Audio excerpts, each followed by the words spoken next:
যে ব্যর্থতা যে ছাত্রছাত্রীরা পাচ্ছে বা হয়ে আসছে, তো এখানে আপনি এডুকেশনকে কত পার্সেন্ট রোল দিচ্ছেন?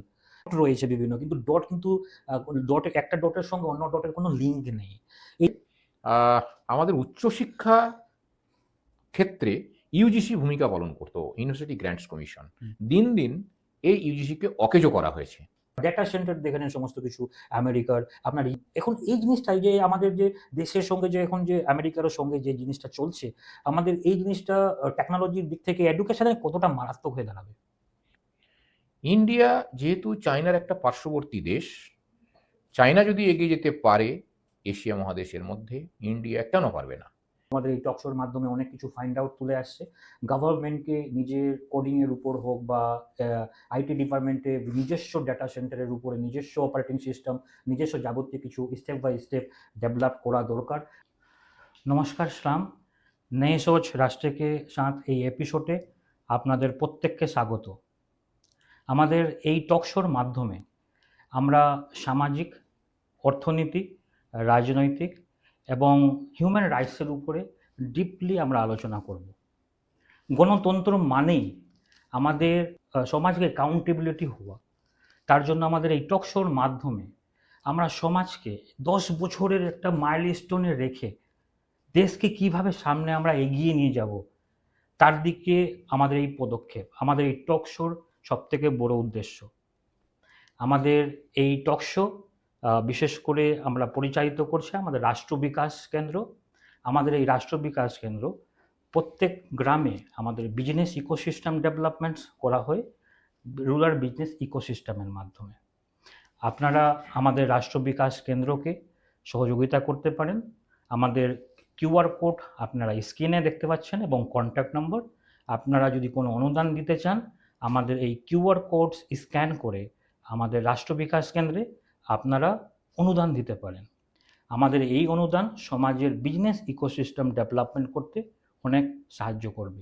আপনারা যদি অনুদান ছাড়াও যদি আমাদেরকে হেল্প করতে চান, আপনাদের বুথে যদি business development, business ecosystem develop করতে চান আপনার জিপিতে বা আপনার ব্লকে, তো আমাদের স্ক্রিনে যে নাম্বারটা দেখতে পাচ্ছেন, আপনারা ইমিডিয়েটলি আমাদের সঙ্গে যোগাযোগ করুন এবং আমরা অবশ্যই আপনাদের ডিস্ট্রিক্টে কাজ করবে আমাদের রাষ্ট্র বিকাশ কেন্দ্র।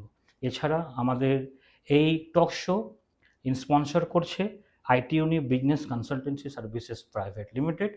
এই টক শো বিশেষ করে আমাদের এই কনসালটেন্সি সার্ভিসেস প্রমোট করছে এবং এই কনসালটেন্সি সার্ভিসেস বিশেষ করে বিজনেস কনসালটেন্সি প্রোভাইড করছে এবং আইটি সার্ভিসেস প্রোভাইড করে।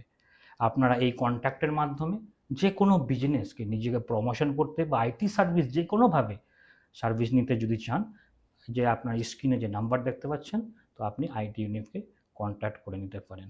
ওকে, যাই হোক, আমরা আজকে আমাদের এই টক শোতে আমাদের চিফ গেস্ট, আমাদের যুক্ত রয়েছেন আমাদের ডক্টর নজিবুর রহমান মহাশয়, এবং আমাদের ইনি প্রিন্সিপাল, আমাদের কালিয়াচক কলেজের প্রিন্সিপাল। এবং তার যদি আপনাদের পরিচয় আপনার সামনে করালাম। ধন্যবাদ স্যার, যে আমাদের সামনে আজকে আমাদের এই মঞ্চে আপনি টক শোতে আপনি যুক্ত হয়েছেন। তো কেমন আছেন স্যার আপনি? হ্যাঁ, ভালো আছি। ধন্যবাদ রাষ্ট্রীয় বিকাশ সংস্থাকে এবং তাদের নয় সচের এই যে প্রোগ্রাম, এই টক শো, যারা এখানে যুক্ত হয়েছেন বা পরিচালনা করছেন বা যারা দর্শক শ্রোতা আছেন, সকলকে আমার পক্ষ থেকে আন্তরিক ধন্যবাদ এবং শুভকামনা থাকলো। ধন্যবাদ। তো স্যার এডুকেশনের ব্যাপারে তো আপনি একটু যদি আপনার ব্যক্তিত্ব নিয়ে যদি বলুন, তো আমাদের দর্শকের জন্য, যে আপনি একটা কিভাবে আপনি আপনার যে প্রিন্সিপালে যে আপনি যে আহ, স্থান পেয়েছেন বা একটা কলেজে, তো আপনার জীবনে কতটা পরিকাঠামো বা কতটা দুঃখ কষ্ট ব্যতিক্রম করে এসে আপনি যে এসেছেন, তো আপনি যদি আমাদের দর্শককে সেই সমস্ত জিনিস যদি বলেন, তাদের একটা উৎসাহিত হবে। আমরা একটা প্রত্যন্ত গ্রামে জন্মগ্রহণ করেছিলাম।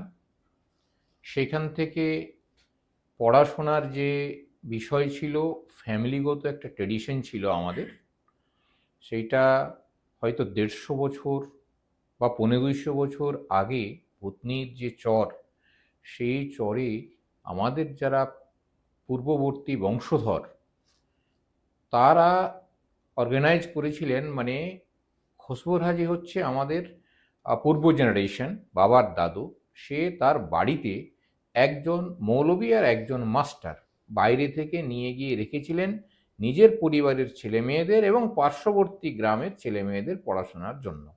এই শিক্ষার একটা চেতনা আমাদের ফ্যামিলিতে জেনারেশন টু জেনারেশন প্রবহমান ছিল। তার সূত্র ধরে আমরা যখন বড় হলাম, প্রাইমারি স্কুল, হাই স্কুল পড়েছি, গ্রাম ছেড়ে বাইরে গেছি ক্লাস 7 থেকেই, এবং তারপরে আস্তে আস্তে কলেজ, চাঁচল কলেজে পড়াশোনা করলাম ইংলিশ অনার্স নিয়ে। ক্যালকাটা ইউনিভার্সিটিতে বিএড করেছি, এমএ করেছি বিহারে। এবং এই যে ক্রমান্বয়ে পড়াশোনার অগ্রগতি, তারপরে কর্মসংস্থানের চিন্তাভাবনা নিশ্চয়ই সবার থাকে। সেই সূত্র ধরে আমি এক প্রফেসর, অর্থাৎ কলকাতায় যখন আমি বিএড করি সে সময় আসামের এক প্রফেসরের সঙ্গে আমার সাক্ষাৎ হয়। তিনি আমাকে অনুরোধ করেন যে ইংলিশে যদি আপনার নর্মস আছে, কলেজে প্রফেসর হওয়ার মতো যোগ্যতা আছে, আপনি কেন বিএড করছেন? বিএড তো স্কুল সার্ভিসের জন্য, তো স্কুল সার্ভিসের জন্য কেন চেষ্টা করবেন আপনি? অবশ্যই। তারপরে আমি সিদ্ধান্ত নিলাম ঠিক আছে, উনি আমাকে উৎসাহিত করলেন যে আসামে চলে আসেন। সেই সূত্র ধরে আমি আসামে চলে যাই 1994 সালে। ওইখানে 21 বছর প্রায় চাকরি করেছি। আবার কলেজ সার্ভিস কমিশনে পরীক্ষা দিয়ে আমি কালিয়াচক কলেজে প্রিন্সিপাল হিসেবে 2015 সালে আমি জয়েন করেছি। এবং কালিয়াচক কলেজ সম্পর্কে তখন বড় একটা নেতিবাচক ধারণা ছিল। এই নেতিবাচক ধারণা গোটাটা এলাকায় শুধু নয়, রাজ্যেও ছিল। এবং সেই ধারণা চারদিকে ছিল। মালদাতে সে সময় 7টি কলেজ প্রিন্সিপাল পোস্ট খালি ছিল। আমি পশ্চিমবাংলার যে কোনো কলেজে নিতে পারতাম র্যাঙ্ক অনুসারে। আমি সিদ্ধান্ত নিয়েছিলাম যে যেই কলেজে যত বেশি নেতিবাচক ধারণা আছে সেইটাকে শুধরে আমি ইতিবাচক একটা সংস্থায় পরিণত করতে পারি কিনা অধ্যক্ষ হিসেবে, সেই চেষ্টাই আমি করব। সেটা ছিল আমার জীবনে একটা অ্যাডভেঞ্চার। এবং আস্তে আস্তে 10 বছরের কালিয়াচক কলেজে অধ্যক্ষতার জীবনে আমার প্রয়াস ছিল সেই শিক্ষক শিক্ষিকা ছাত্র অভিভাবকদের নিয়ে কলেজটাকে একটা উন্নত শিক্ষা প্রতিষ্ঠান হিসাবে প্রতিষ্ঠিত করার। সেই দিকে এগোতে এগোতে গত বছর Kaliachak college national assessment and accreditation কাউন্সিলে এ গ্রেড লাভ করে। এবং এইটা 3 জেলার মধ্যে একটি মাত্র কলেজ জীবনে সর্বপ্রথমবারের মতো ন্যাকের অ্যাসেসমেন্টে এ গ্রেড লাভ করেছে। আর সাথে সাথে দেখা যায় যে উত্তরবঙ্গে মাত্র 3টি কলেজ এ গ্রেড পেয়েছে, তার মধ্যে কালিয়াচক কলেজ একটি। আমরা কালিয়াচক কলেজকে উন্নত করার ক্ষেত্রে যে প্রয়াস চালিয়েছিলাম সেই প্রয়াস সফলতার মুখ দেখেছে সমন্বয়ের মাধ্যমে। শিক্ষক, শিক্ষার্থী, অভিভাবক, সরকার, বিশ্ববিদ্যালয় সকলের সমবেত প্রয়াসের মাধ্যমে এই কলেজ এতদূর অগ্রগতি লাভ করেছে। ধন্যবাদ। খুব সুন্দর, মানে আপনার যেভাবে জার্নি, আপনি ছোটবেলা থেকেই যেভাবে আপনি জার্নি আসাম অবধি থেকে শুরু করে আপনি কালিয়াচক অবধি এসেছেন, এটা আমাদের দর্শককে ভীষণ দৃষ্টি আকর্ষণ করবে।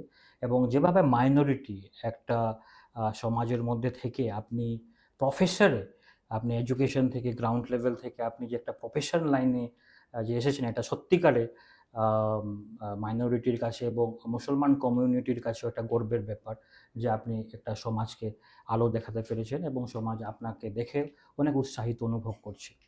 ওকে, ধন্যবাদ। তার জন্য আমি এই যে আমাদের বর্তমান, আমরা একটু এই টকশোর মাধ্যমে আমরা শিক্ষাগত জিনিস নিয়ে একটু আলাপ আলোচনা করি। এই যে আমাদের বর্তমানে যে আমাদের শিক্ষা ব্যবস্থা, আমরা যেটা দেখতে পাচ্ছি বর্তমানে আমাদের শিক্ষা ব্যবস্থা, আপনি কতটা পজিটিভ দেখতে পাচ্ছেন কি কি আমাদের এর মধ্যে নেগেটিভ রয়েছে, যে আমরা গ্রাউন্ড লেভেলে দেখে আসছি যে বাস্তব পুঁথিগত শিক্ষা ব্যবস্থা একরকম, আর একটা বাস্তবিক শিক্ষা একটা আলাদা রকমের, মানে যেটা আমরা প্র্যাকটিক্যালের সঙ্গে কোনো তুলনামূলক 10%ও মিল নেই। আমরা যে স্কুলে যে পুঁথিগত শিক্ষা পড়াশোনা করে যাচ্ছি, কিন্তু আমরা প্র্যাকটিক্যালি কিছু ওর মধ্যে দেখতে পাওয়া যাচ্ছে না। এই জিনিসকে আপনি কিভাবে দেখতে পাচ্ছেন জিনিসটাকে? সত্যিকারের বিষয়, একটা গুরুত্বপূর্ণ দিক আপনি শিক্ষার উপরে তুলে ধরেছেন। সেটা হচ্ছে যে demand of the society and demand of the time এর সঙ্গে ম্যাচ করে এই শিক্ষা ব্যবস্থা চলতে পারছে না। সেইটা একবারে সার্বিকভাবে সত্য। Demand of the society, demand of the time, সেই কথা যদি আমরা ভাবি তাহলে দেখতে হবে, মানে সফলতা বলতে যেটা বুঝি সেটা হচ্ছে ছাত্রছাত্রী পড়াশোনা করার পরে তারা তাদের কর্মসংস্থানের ক্ষেত্রে, সমাজে সুপ্রতিষ্ঠিত হওয়ার ক্ষেত্রে যদি সুবিধা না পায় তাহলে সেইটাকে সফলতার নিরিখে বেশি উচ্চমাত্রা অবশ্যই দেওয়া সম্ভব নয়। ফলে দেখা যায় যে যে তথ্যগত শিক্ষা বা ইনফরমেটিভ এডুকেশন আমরা দিচ্ছি বা দেওয়া হচ্ছে প্রেজেন্ট সিস্টেমে, সেইটা ব্যবহারিক জীবনে এসে তারা কাজে লাগাতে পারছে না। ফলে অনেকেই আনস্কিল লেবার হচ্ছে, অনেকে হতাশায় ভুগছে, অনেকে ডিপ্রেশনে ভুগছে। অবশ্যই কেউ কেউ প্রতিষ্ঠিত হচ্ছে, কিন্তু যদি এটা রেশিও বা পার্সেন্টেজের হিসাবে যায় তাহলে দেখব বেশিরভাগ ক্ষেত্রেই ব্যর্থতায় পর্যবসিত হচ্ছে আজকের দিনের ছাত্রছাত্রীরা। তো এই যে ব্যর্থতা যে ছাত্রছাত্রীরা পাচ্ছে বা হয়ে আসছে, তো এখানে আপনি এডুকেশনকে কত পার্সেন্ট রোল দিচ্ছেন? যেভাবে কলেজে আপনি তো প্রফেসর রয়েছেন, কিন্তু বাস্তবায়িত পুঁথিগত একটা শিক্ষা, সেই রকমের কোনো ট্রেন্ড এডুকেশন যে দেবে, প্র্যাকটিক্যালের সঙ্গে তাল মিলিয়ে শিক্ষা দেওয়া, বা এছাড়া যে কর্পোরেটের সঙ্গে যে একটা ভোকেশনাল, আমি বলবো না প্র্যাকটিক্যাল এডুকেশন, আমি সেটাকে বলবো কর্পোরেটের সঙ্গে অ্যালাইন করে যে বিজনেস শিক্ষা ব্যবস্থাটা দেওয়া, এটা কিন্তু এখনো আমরা ওয়েস্ট বেঙ্গলে কি ইন্ডিয়াতে দেখতে পাচ্ছি না বিশেষ করে। তো এই জিনিসটাকে আপনি কিভাবে দেখতে পাচ্ছেন? আমরা যতক্ষণ না একটা কর্পোরেটের সঙ্গে যদি যুক্ত না করে, কর্পোরেট ইন দ্য সেন্স আমি সেটা বলছি না যে কর্পোরেটকে বা টাকা দেওয়া দরকার। নো, তারা সিএসআর ফান্ড, তারা মানে বিভিন্ন রকমের তারা বাজেট বা সমাজ ডেভেলপমেন্ট নিয়ে কাজ করছে। সরকার যদি একটা রুলস অ্যান্ড রেগুলেশন করে দেয় যে প্রত্যেকটা কলেজ বা স্কুলের সঙ্গে তাদেরকে মিনিমাম 1% বা 2% তাদের নেট প্রফিটের এডুকেশনের উপরে তাদেরকে খরচা করতে হবে স্কুলের ডেভেলপমেন্টসের জন্য। তো যদি এইভাবে যদি আমরা যদি বাচ্চাদেরকে স্কুলে বা কলেজে যদি আমরা স্কিল দিই, তো আপনার পরিপ্রেক্ষিতে কতটা ডেভেলপড হয়ে আসবে? শিক্ষা ব্যবস্থার চারটা স্তম্ভ বলে আমি মনে করি। সেটা একটা হচ্ছে কারিকুলাম বা সিলেবাস, সেটা সবচাইতে প্রাথমিক স্তম্ভ এবং খুবই গুরুত্বপূর্ণ। তারপরে হচ্ছে ট্রেনার, ইনস্ট্রাক্টর বা টিচার বা ফেসিলিটেটর, তাদের যে ট্রেনিং, এবং তারপরে হচ্ছে ইনফ্রাস্ট্রাকচার আর সোসাইটি কমিউনিকেশন। এই চারটা যে স্তম্ভ শিক্ষার ক্ষেত্রে আমি মনে করি যে গুরুত্বপূর্ণ। এইখানে যদি দেখা যায় আমাদের যে syllabus, traditional type of syllabus, তাতে ব্যবহারিক জীবনে বা বাস্তব জীবনে প্রয়োগের জন্য সেই বিষয়গুলো সিলেবাসে অন্তর্ভুক্ত ছিল না। এখন নতুন করে এনইপিতে কিছু প্রচেষ্টা চালানো হয়েছে, সেইটা আমরা লক্ষ্য করছি খুব ভালো করে। কিন্তু সেটা হলেও সেকেন্ড যেটা পিলার, মানে দ্বিতীয় স্তম্ভ, ইনস্ট্রাক্টর এবং টিচারদের ট্রেনিং বা অ্যাপয়েন্টমেন্ট, সেই ক্ষেত্রে দুর্বলতা আমাদের কর্তৃপক্ষের তরফ থেকে আছে। শুধু সিলেবাস বা কারিকুলাম বানিয়ে দিলেই হবে না, সেটাকে কার্যকরী করার জন্য উপযুক্ত পরিকাঠামো, উপযুক্ত শিক্ষক বা ট্রেনার, এটা দরকার। আবার সাথে সাথে সেই সিলেবাস বা কারিকুলাম যে হবে, যারা কারিকুলাম তৈরি করছে অর্থাৎ ইউনিভার্সিটিগুলো, তাদেরও ট্রেনিং হওয়া উচিত। গাইডলাইন এনইপি দিয়ে দিয়েছে বটে, কিন্তু সিলেবাস কিভাবে ফ্রেম হবে সেই জন্য ইউনিভার্সিটির যারা দায়িত্বশীল হবে তাদেরও ট্রেনিং দেওয়া উচিত যে যে এলাকায় এই শিক্ষা প্রতিষ্ঠানগুলো আছে সে এলাকায় কিভাবে এটাকে ব্যবহারিক পর্যায়ে নিয়ে যাওয়া যায় সেই হিসাবে কম্পোনেন্টগুলোকে ঠিক করে দেওয়া দরকার। আর যে এলাকায় যে ধরনের শিল্প অথবা ব্যবসা রয়েছে সেই শিল্প এবং ব্যবসার সঙ্গে সাযুজ্য কী করে বজায় রাখা যায় বা তৈরি করা যায় সে বিষয়গুলোর অন্তর্ভুক্তি হওয়া দরকার। এবং সাথে সাথে এই শিক্ষকদের এবং শিক্ষাকর্মীদের পর্যাপ্ত অ্যাপয়েন্টমেন্ট এবং তাদের ট্রেনিং হওয়া দরকার। তারপরে একটা বড় জিনিস আছে, সেটা সোশ্যাল মাইন্ডসেট। সোশ্যাল মাইন্ডসেট যদি চেঞ্জ না হয়, অ্যাওয়ারনেস যদি ক্রিয়েট না হয়, তাহলে ছেলেমেয়েরা সেই দিকে যাবে না। আমরা লক্ষ্য করেছি যে আইটিআইগুলো আছে সেগুলো ফাঁকা পড়ে থাকে। তার কারণ হচ্ছে সোশ্যাল অ্যাওয়ারনেস নেই। ট্রেডিশনাল কোর্সে গিয়ে ছেলেমেয়েরা ভর্তি হয়ে পাশ করে তারা বিড়ম্বনায় পড়ছে, সেটাও আমরা লক্ষ্য করছি। ফলে এই সোশ্যাল অ্যাওয়ারনেসও ভীষণভাবে জরুরি। এই আইআইটি বা জেনারেল কলেজ এগুলোর একটা কোলাবোরেশন সরকারের পক্ষ থেকে করা দরকার। আর যেটা আপনি বলছিলেন যে CSR fund is very much important. করছে, আমরা দেখছি বড় বড় যারা শিল্পপতি আছে তারা বড় বড় মন্দির করছে, বড় বড় হয়তো বা প্রজেক্ট করছে, কিন্তু ডাইরেক্ট শিক্ষা প্রতিষ্ঠানের সঙ্গে তারা যুক্ত হচ্ছে না। আমি কালিয়াচক কলেজের পক্ষ থেকে বিভিন্ন বড় বড় কোম্পানি, কোল ইন্ডিয়ার মতো কোম্পানি, টাটার মতো কোম্পানি, এদের সিএসআর ফান্ডের জন্য অর্থাৎ রিসার্চ প্রজেক্টের জন্য আমি অ্যাপ্লিকেশন পাঠিয়েছি, তাদের পক্ষ থেকে রেসপন্স আমরা পাইনি।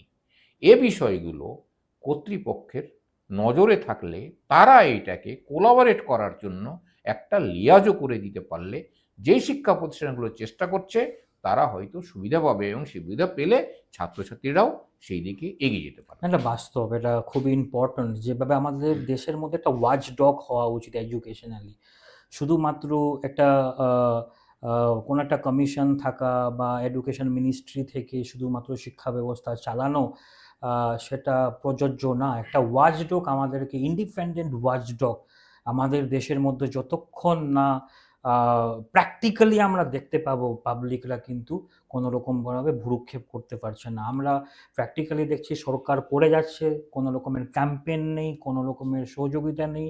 গ্রাসরুটে কীভাবে পাবলিকরা জানবে সেই রকমের কোনো রকমের রুলস অ্যান্ড রেগুলেশনস নেই। অ্যাওয়ারনেসের জন্য যতটা পরিকাঠামো দরকার সেটা কিন্তু আমাদেরকে কিভাবে আমরা বলবো, আমাদেরকে পাবলিককে গ্রাউন্ড থেকে আমাদেরকে আওয়াজ তুলে নিয়ে আসা, এবং তারই জন্য আমাদের এই টক শো নয়ে সোচ রাষ্ট্রকে সাথ নতুন চিন্তা ভাবনার মাধ্যমে।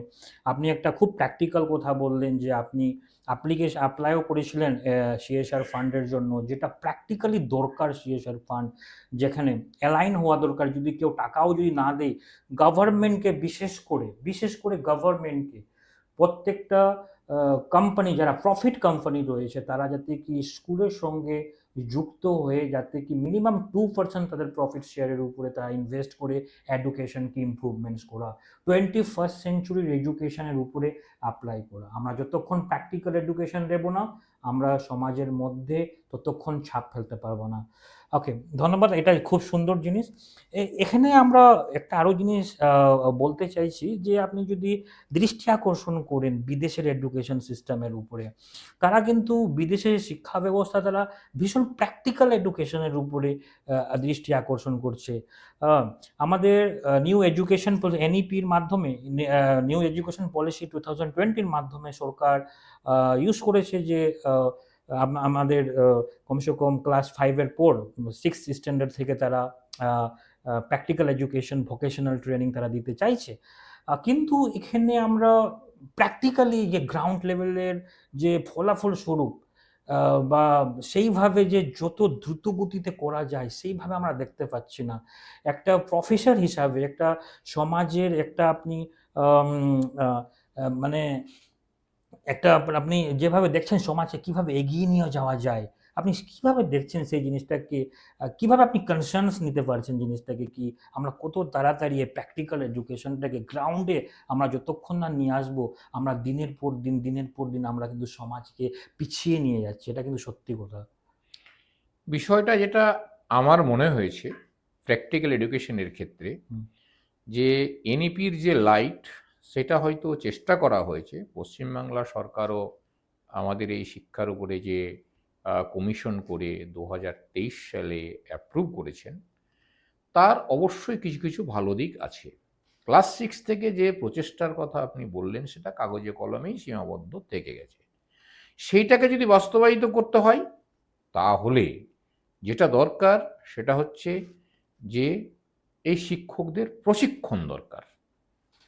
শিক্ষকদের কমিটমেন্ট, ডেভোশন ছাড়া কোনো শিক্ষা ব্যবস্থা সফল হতে পারে না।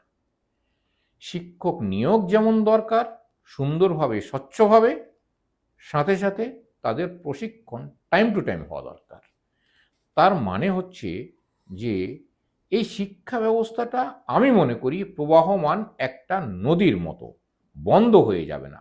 এটা চলতে থাকবে, টাইম টু টাইম চেঞ্জ হতে থাকবে in course of the demand of the age, demand of the period.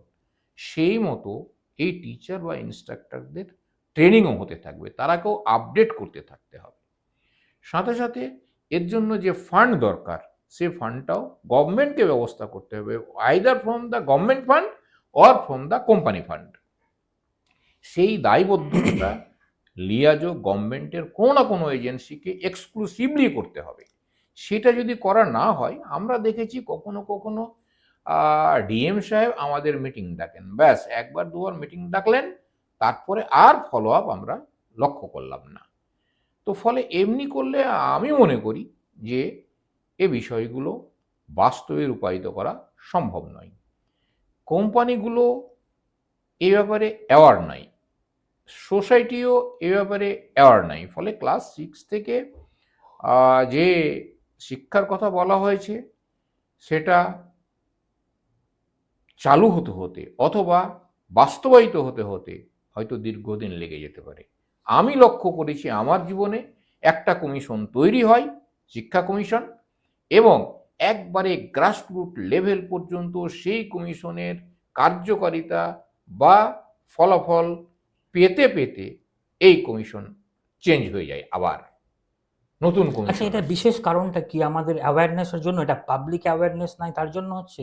যে অ্যাকাউন্টেবিলিটি নেই? হ্যাঁ, আমার যেটা মনে হয়েছে সেটা হচ্ছে এর জন্য স্পেসিফিক গভর্নমেন্টের একটা সেল থাকা দরকার, এটা মনিটর হওয়া দরকার, এবং এই মনিটরিং যত সুন্দরভাবে হবে গ্রাসরুট পর্যন্ত, এইটা তত তাড়াতাড়ি পৌঁছাবে এবং সেটা ইমপ্লিমেন্ট হবে। যদি ইমপ্লিমেন্ট না হয়, আমাদের ইন্ডিয়াটা হচ্ছে, আমি বলি এটা রুরাল ইন্ডিয়া, 80% লোক যেহেতু গ্রামে বাস করে, তো এর জন্য attention should be paid to the rural India. এখন এই আলোচনা করতে করতে শহর বা শহরতলি পর্যন্ত গেল, গ্রামে যেতে যেতে কমন পাবলিকের অ্যাওয়ারনেস আস্তে আস্তে আবার নতুন কমিশন, নতুন কারিকুলাম এসে হাজির হলো। রাজি হয়ে আছে। ফলে এর সুফল আমাদের বৃহত্তর সমাজ কাঠামোতে প্রবেশ করতে পারে না। এর জন্য স্পেসিফিক এফোর্ট, স্পেশাল সেল গভর্নমেন্টের পক্ষ থেকে তৈরি করে দেওয়ার দরকার, যারা এটাকে মনিটর করবে ওয়াচডগ হিসাবে। ওয়াচডগ হিসাবে। খুব সুন্দর কথা। গভর্নমেন্টের কাছে যদি আমরা বা আমাদের থেকে যদি এই টক শোর মাধ্যমে যদি উঠে যাই, তারা বলবেন যে না আমরা তো আইটিআই খুলেছি প্র্যাকটিক্যাল এডুকেশনের জন্য, যে কোনো ছাত্রছাত্রী সেটা নিতে পারে। কিন্তু আইটিআই যে শুধুমাত্র একটা খোলা এবং স্কুলের সঙ্গে যে লিঙ্ক না থাকা, তো ধরে নেন আমাদের মধ্যে কিছু কিছু আমাদের সমস্ত সিস্টেম কিন্তু রয়েছে, কিন্তু সমস্ত কিছু খাপ ছাড়া। এই জিনিসটা আপনি কিভাবে বলতে চাইছেন? ওয়াচডগ নেই, কোনো কারো সঙ্গে কোনো লিঙ্ক নেই, যে কোনো কিছু একটা সিস্টেম একটা বিল্ড হবে, সিস্টেমটা মনে হয় দেখতে পাওয়া যাচ্ছে না। এই জিনিসটাকে প্র্যাকটিক্যালি যদি আ খুব সুন্দরভাবে যদি করা যায়, তো কিভাবে সেটা আপনি দেখতে পাচ্ছেন? আমি প্র্যাকটিক্যালি যেটা ফিল করেছি, হুম, হুম। অর্থাৎ আমি চেয়েছিলাম বা চাচ্ছি বা চেষ্টা করে যাচ্ছি, আমার যে ছাত্রছাত্রী আছে, সন্তান সম আমি তাদেরকে মনে করি, তাদের আপস্কিলিংয়ের জন্য আমাদের ক্যাম্পাসে আমাদের টিম ওয়ার্ক নেই, সেইটা আমরা হায়ার করতে চেয়েছিলাম। আইটিআই কালিয়াচকে একটা তৈরি করেছে সরকার, শুভ উদ্যোগ সেটা সরকারের পক্ষ থেকে, এর জন্য ফান্ডিংও করেছে, এর জন্য ফ্যাকাল্টি দেওয়া হয়েছে। ওনারা আমাদের কাছে এসছেন, আমরা যোগাযোগ করেছি। আমি ওনাদের বলেছিলাম যে আপনারা আমাদের ক্যাম্পাসে এসে ট্রেনিং দেন, মনিটরিং আমি করব বাচ্চাদের। হুম হুম হুম হুম হুম। ওনারা বলছেন যে না, আমাদের ক্যাম্পাসে ওরা আসুক। বাচ্চারা ওইখানে আর যেতে চাইছে না। আমাদের জেলাতে একটা সেন্ট্রাল ইনস্টিটিউট আছে, গনি খান টেকনোলজিক্যাল ইনস্টিটিউট, সেন্ট্রাল গভর্নমেন্টের। সেই ইনস্টিটিউটকেও আমি অনুরোধ করেছিলাম, তাদেরকে চিঠি দিয়েছিলাম যে আপনারা একটা ট্রেনিংয়ের পার্ট আমার কলেজে খুলেন। জায়গা আমি দিব, বাকি তো আপনারা গভর্নমেন্টের প্রতিষ্ঠান, ফ্যাকাল্টি আপনারা দেবেন, ইনস্ট্রুমেন্ট আপনারা দেবেন, এবং আমার কলেজের বাচ্চাদের ছাত্রছাত্রীদের তাদেরকে আপস্কিলিং করার ক্ষেত্রে হ্যান্ডস অন ট্রেনিং দিয়ে সমাজে প্রতিষ্ঠিত হওয়ার ক্ষেত্রে উভয়ে আমরা সম্মিলিতভাবে কোলাবোরেশনের মাধ্যমে আমরা তাদের ক্যারিয়ারটা গড়ে দেওয়ার চেষ্টা করব।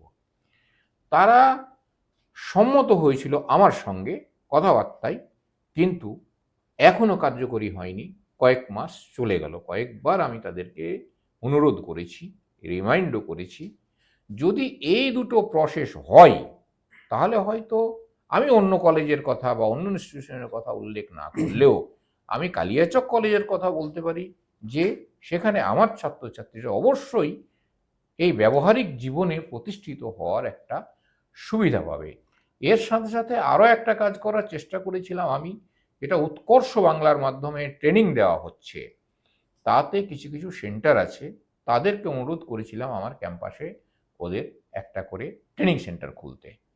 তো তারা খুলতে রাজি হয়নি। শেষে কলকাতায় যে অ্যাডামাস ইউনিভার্সিটি আছে তারা চেষ্টা করছে, সেটা একটা প্রাইভেট ইউনিভার্সিটি এবং এ গ্রেড ইউনিভার্সিটি, তাদেরকে অনুরোধ করেছিলাম। তারা আমার ক্যাম্পাসে একটা সেন্টার খোলার জন্য প্রস্তুতি নিয়েছিল। সেই প্রস্তুতি উৎকর্ষ বাংলার যে সেকশন আমাদের ডিএম অফিসে রয়েছে, ডিএনওর আন্ডারে, সেই ডিএন এবং ডিপিএম এখনও পারমিশন দিচ্ছে না। ফলে এইটা সরকারের পক্ষ থেকে যে উৎসাহ বা অনুপ্রেরণা দেওয়া উচিত ছিল আমাদের মতো প্রিন্সিপালকে, যারা এই ব্যাপারে অগ্রণী ভূমিকা পালন করার চেষ্টা করছে, সেই উৎসাহ, উদ্দীপনা, সহযোগিতা করার পরিবর্তে তাদের নির্লিপ্ততা অবশ্যই আমাদের কাছে বেদনাদায়ক হয়ে ওঠে। ফলে আমরা চাইব যে সরকার এ ব্যাপারে বিশেষ গুরুত্ব দিয়ে এই ইন্ডাস্ট্রি বা টেকনোলজিক্যাল সেকশন যারা আছে তাদের সঙ্গে জেনারেল কলেজগুলো বা স্কুলগুলোর একটা কোলাবোরেশন করার ক্ষেত্রে একটা লিয়াজও তৈরি করে দিন সরকারের পক্ষ থেকে। হ্যাঁ, খুব সুন্দর, খুব এবং এই আমাদের ডিস্ট্রিক্টের যে অফিসগুলো আছে তারা যাতে এই ফাইলগুলোকে ফেলে না রেখে অতি তীব্র গতিতে যাতে প্রসেস করে, সেই ব্যবস্থা যাতে সরকার করে, তাহলে আমাদের মনে হয় যে আজকের দিনে যুবক যুবতীরা এ ব্যাপারে একটা আলো পাবে জীবনে প্রতিষ্ঠিত হওয়ার ক্ষেত্রে। 100%, খুবই গুরুত্বপূর্ণ এটা কিন্তু পয়েন্ট আউট করলেন। এই আপনার কনভারসেশন থেকে আমি জানতে পারলাম, বোঝা গেল যেটা, যে আমাদের ডট রয়েছে বিভিন্ন, কিন্তু ডট কিন্তু ডটের একটা ডটের সঙ্গে অন্য ডটের কোনো লিঙ্ক নেই। এই জন্য আমরা কিন্তু সাকসেসফুল হতে পারছি না, করতে পারছি না আমাদের সমাজে। কেউ ইনিশিয়েটিভ নিচ্ছে, কোনো প্রফেসর হোক, প্রিন্সিপাল হোক, বা কোনো একটা এমএলএ হোক, জাস্ট ইনিশিয়েটিভ যখন নিচ্ছে তবেই তারা কিন্তু একটা সমাজকে, একটা বুথকে বা একটা ডিস্ট্রিক্টকে ডেভেলপ করতে পারছে। ভেবে দেন কেউ একটা ইনিশিয়েটিভ নিল যে আমি একটা ডিস্ট্রিক্টকে ডেভেলপ করব, সে জাস্ট অতটুকুই। কিন্তু যে একটা সিস্টেম থাকা দরকার, যে প্রত্যেকটা ডিস্ট্রিক্ট, শুধুমাত্র একটা ডিস্ট্রিক্ট না, ভারতবর্ষের প্রত্যেকটা ডিস্ট্রিক্টে একই রকমের সিস্টেম থাকা দরকার। ভারতবর্ষের প্রত্যেকটা স্টেটে সেই রকমের সিস্টেম থাকা দরকার। আপনার কথা শুনে আমি সিরিয়াসলি, এটা আমাদের গভর্নমেন্টকে বিশেষ কনসার্নিং নেওয়া উচিত, যে আমাদের কাছে অর্থ সেইভাবে কম নেই, আমাদের কাছে শুধুমাত্র একটা লেভেল ফিল্ডের দরকার আছে, এবং আমাদের সিস্টেমের আমাদের যে সিস্টেম যে দরকার আছে সেটা ওয়াচ ডগ থাকার দরকার আছে। কেউ একটা ভেরিফায়েবল একটা কমিশন, ইন্ডিপেন্ডেন্ট কমিশন হওয়া দরকার, প্রত্যেকটা এডুকেশনের উপরে হোক বা প্রত্যেক জিনিসের হোক। আমরা টকশোর মাধ্যমে আমরা বিভিন্ন জিনিসের উপরে ডিসকাশন করব, কিন্তু এই টকশোর মাধ্যমে আমি এডুকেশনালি হিসাবে আমাদের স্যারের সঙ্গে কথাবার্তার মাধ্যমে, আমাদের প্রিন্সিপাল স্যারের সঙ্গে কথাবার্তার মাধ্যমে একটাই আমি বুঝতে পারছি যে আমাদের এডুকেশন লেভেলে ওয়াচডগ সেন্ট্রাল লেভেলে 100% থাকা দরকার। সেইভাবে না যে মন্ত্রিত্ব পদে বা স্টেট লেভেল থেকে শুরু করে সেন্ট্রাল লেভেল অবধি ওয়াচডগ থাকা দরকার। যে কিভাবে কাজ হচ্ছে, যে শুধুমাত্র আমি প্রিন্সিপাল আছি বলে আমি ইনিশিয়েটিভ নেব শুধুমাত্র নিজের কলেজের জন্য না, এটা করতে হবে প্রত্যেকটা কলেজে, প্রত্যেকটা স্কুলে কিভাবে সিস্টেম রান করবে। তো আমাদের সিস্টেম লেকিং রয়েছে।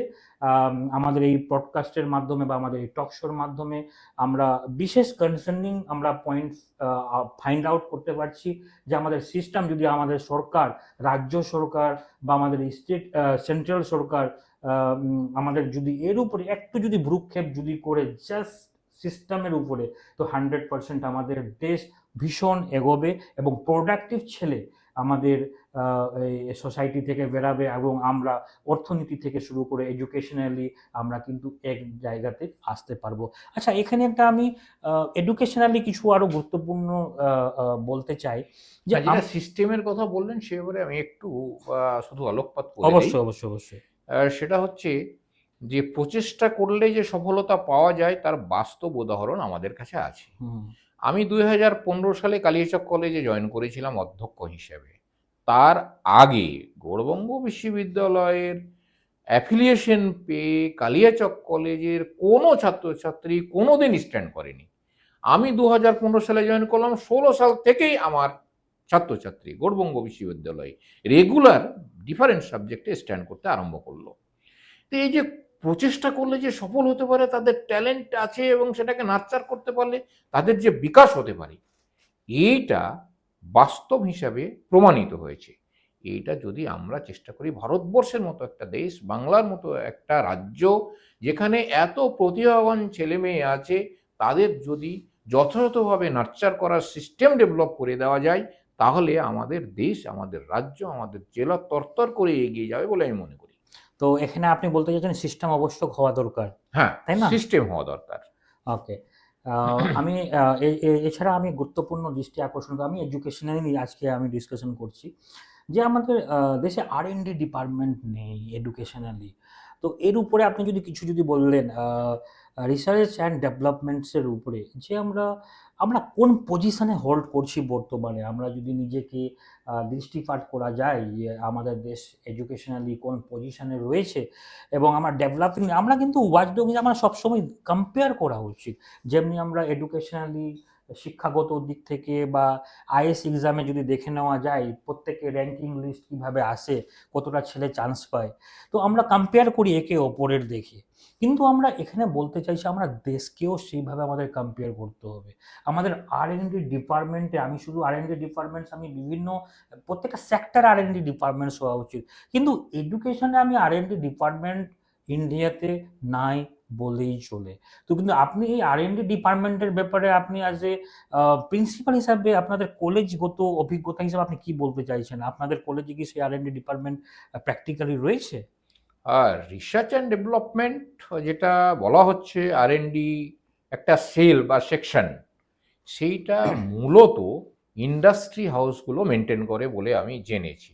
আমি বিভিন্ন ইন্ডাস্ট্রি হাউসের সঙ্গে যোগাযোগ রক্ষা করার চেষ্টা করেছিলাম বিভিন্ন কারণে, মানে কলেজ ডেভেলপমেন্টের কারণেই। সেইটা ইন্ডাস্ট্রি হাউসের কাছেই আমি জানতে পেরেছি R&D তারা মেনটেন করে। শিক্ষা প্রতিষ্ঠান অথবা শিক্ষা বিভাগ এই R&Dর মাধ্যমে এগিয়ে যাওয়ার বা এগিয়ে নেওয়ার বা তুলে দেওয়ার প্রচেষ্টা করছে, এটা কিন্তু আমার নজরে পড়েনি। আমরা যেটা করি শুধুমাত্র কলেজগতভাবে এই ন্যাকের আলোকে, সেটা হচ্ছে অডিট করি, একাডেমিক অডিট। আমি কোথায় ছিলাম, কোথায় উঠে এলাম এবং আমার টার্গেট কি আছে সেইটা করি, কিন্তু সেটাও করার জন্য পর্যাপ্ত ম্যান পাওয়ার আমাদের কাছে নেই। এবং সেইটা দুটো পদ্ধতিতে হতে পারে, সেটা সরকারি সহযোগিতা হতে পারে, হতে পারে যদি কর্পোরেট ওয়ার্ল্ড এগিয়ে আসে। কর্পোরেট ওয়ার্ল্ড এগিয়ে আসে তার অর্থই হচ্ছে যে বেনিফিট কিন্তু কর্পোরেট ওয়ার্ল্ডের হবে, শুধু সরকারের নয়। কেন, দেশ এগিয়ে গেলে তো সবাই এগিয়ে যাবে। কর্পোরেট ওয়ার্ল্ডের ডেভেলপমেন্ট হবে বা বেনিফিট হবে এই জন্য যে তারাও সে আপস্কিল্ড আপগ্রেডেড ক্যাডার পাবে বা হিউম্যান রিসোর্স পাবে, সেটাতে তাদেরও তো ডেভেলপমেন্ট হয়ে যাবে। ফলে এইটা তাদের মধ্যেও চেতনা তৈরি হওয়া দরকার। সরকার এবং কর্পোরেট ওয়ার্ল্ডের একটা লিয়াজও দিয়ে এই R&D হতে পারে। তো এখান থেকে আমরা বুঝতে পারলাম যে সরকারের উইলিংনেসটাই নেগেটিভে রয়েছে। আহ, এখানে আমরা টকশোর মাধ্যমে আমরা এখানে সরকারকেই জানানোর জন্যই বসেছি। এখানে আমাদের ভয় করার কিছুই নেই, কারণ যে আমাদের এখানে শিক্ষাবিদের সঙ্গে আলাপ আলোচনা করছি। কারণ যে স্টেট সরকার যদি সেই জিনিসটা যদি দৃষ্টিপাত করেন, তাদের কাছে ভীষণ জাস্ট উইলিংনেস একটা স্টেপ আমাদের সরকারকে শুধু নিতে হবে, স্টেট সরকার হোক বা গভর্নমেন্ট, সেন্ট্রাল গভর্নমেন্ট হোক। সেই যদি এই জিনিসটা যদি একটু পদক্ষেপ নেই, তো 100% কিন্তু ডেভেলপ করা যেতে পারে। আমি আপনার কথা থেকে একটাই বোঝা যেতে বুঝতে পারা গেল যে সরকারের জাস্ট উইলিংনেস, সরকার যে একটা স্টেপ নেবে, যে একটা কমিশন যে তৈরি করবে নতুনভাবে। আমি গত আমরা 75 ইয়ার্সে আমরা লাস্টে যেভাবে কমিশন ইন্ডিপেন্ডেন্ট বডি যেটা ছিল, সেটাই ইন্ডিপেন্ডেন্স বডি বর্তমানে এখনোই রয়েছে। এটা আমাদের কাছে দুর্ভাগ্যের ব্যাপার। অ্যাকচুয়ালি ইন্ডিপেন্ডেন্স বডি প্রত্যেক 10 বছর পর পর আমাদেরকে মানে নতুনভাবে কোনো কিছু ডেভেলপ করা, যেমন ওয়াচডগের কথা বলা হলো, স্টেট হিসাবে কোনো ইন্ডিপেন্ডেন্স বডি এডুকেশনের উপরে নতুন একটা যেমনি ডেভেলপস করা। আমরা যতক্ষণ না ইয়ারলি হোক, কোয়ার্টারলি হোক বা 10 বছর পর পর আমরা যদি সমাজের মধ্যে যদি সেই রকমের জিনিস যদি না নিয়ে আসতে পারি, আমাদের সমাজ, আমাদের দেশ কোনোদিনও এগোবে না। এবং আমরা গণতন্ত্রে বাস করছি, আমরা রাজতন্ত্রে না।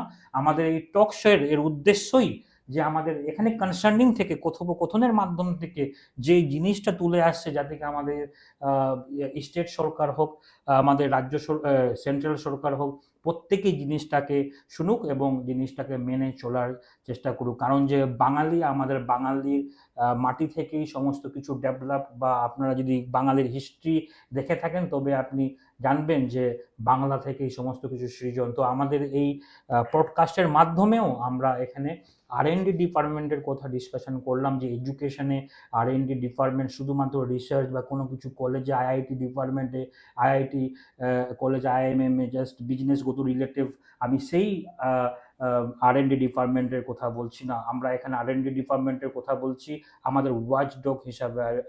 R&D ডিপার্টমেন্ট আমরা কম্পেয়ারে, আমরা ওয়ার্ল্ড লেভেলে আমরা কতটা পিছিয়ে রয়েছি, আমাদের দেশকে মানে কিভাবে আমরা টেকনোলজিক্যালি নিয়ে আসব। তো আমরা একটু আবার দৃষ্টি আকর্ষণ করব আমাদের নতুন টেকনোলজির দিক থেকে। তো আমি টেকনোলজি রিলেটেড কিছু যে বিষয়টা আপনি তুলে ধরেছেন, এই দিকটা আমি একটু যোগ করে দিতে চাইছি। সেটা হচ্ছে যে আমাদের উচ্চশিক্ষা ক্ষেত্রে ইউজিসি ভূমিকা পালন করতো, ইউনিভার্সিটি গ্র্যান্টস কমিশন। দিন দিন এই ইউজিসিকে অকেজো করা হয়েছে। তারা আমাদেরকে বিভিন্ন সময় বিভিন্ন প্রজেক্টে ফান্ড দিত, সেগুলো একবারে বন্ধ হয়ে গেছে। ফলে রুষা চালু হলো সেন্ট্রাল গভর্নমেন্টের পক্ষ থেকে, স্টেট গভর্নমেন্ট সেন্ট্রাল গভর্নমেন্ট মানে কোলাবোরেশনে। সেই রুষার ফান্ডও আস্তে আস্তে স্কুইজড হয়ে যাচ্ছে। ফলে উচ্চশিক্ষার ক্ষেত্রে লক্ষ্য করি আমরা, মাধ্যমিক বা প্রাথমিক শিক্ষা আছে, তবে উচ্চশিক্ষার ক্ষেত্রে আমরা প্র্যাকটিক্যালি যেটা লক্ষ্য করছি সেটা হচ্ছে ফান্ড ক্রাঞ্চে উচ্চশিক্ষা কিন্তু ভুগছে, কলেজ বা বিশ্ববিদ্যালয়।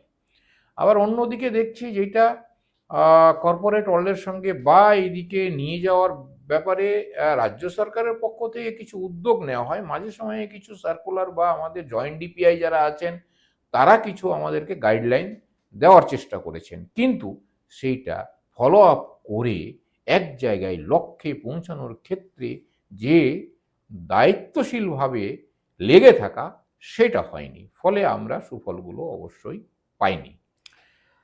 না, এটা প্র্যাকটিক্যাল, যে আমাদের এই টকশোর মাধ্যমে অনেক গুরুত্বপূর্ণ জিনিস আমরা ফাইন্ড আউট করতে পারছি, যে আমাদের কেন্দ্র সরকার হোক, রাজ্য সরকার হোক, এডুকেশন বাজেট যে ইয়ারলি হয়, সেটা বিশেষ করে যেভাবে কমানো হচ্ছে, সেটা it is not good for our for developing nation. আমাদের যদি দেশের মধ্যে যদি আমরা ফান্ড যতটা ইয়ারলি ইনক্রিজ করা উচিত। আমি স্টেট এবং সেন্ট্রাল গভর্নমেন্টের কাছে আমাদের এই টকশোর মাধ্যমে অনুরোধ করতে চাইব, আমাদের বিশেষ করে ফান্ড, আমাদের যে ইয়ারলি বাজেট এডুকেশনের উপরে, দেশের উপরে বাড়ানো হোক, এবং যেগুলো ওয়াচডগ এবং R&D ডিপার্টমেন্টস যেগুলো আমরা ডিসকাশন করছি তার উপরে বিশেষভাবে গুরুত্ব দেওয়া হোক।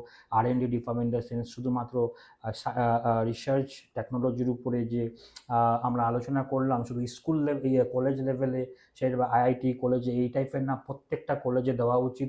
এবং কিছু ইন্ডিপেন্ডেন্স বডি থাকা দরকার যে একটা কম্পেয়ার করবে যে আমরা ওয়ার্ল্ড লেভেলে আমরা কত নম্বর পজিশনে এখন আমরা হোল্ড করছি এডুকেশনালি। তো আমাদেরকে, আমরা গণতন্ত্রে বাস করছি, বারবার বলছি, এটা আমাদের দায়িত্ব সরকারকে জানানো। সরকার নিজে কোনো কিছু ফাইন্ড আউট করে না, আপনি তো দেখতেই পাচ্ছেন। এটা আমাদের দায়িত্ব যে সরকারকে জানানো। আপনারা যদি সবাই সরকারকে জানান, 110% বলবো সরকার সবার কথা শুনবে। কারণ যে একটা ভোট মাধ্যমেই সরকার কিন্তু, আজকে কেউ পাওয়ারে আছে, কালকে কেউ পাওয়ারে থাকবে না, কেউ কোনোদিন পাওয়ারে সব দিনের জন্য থাকে না।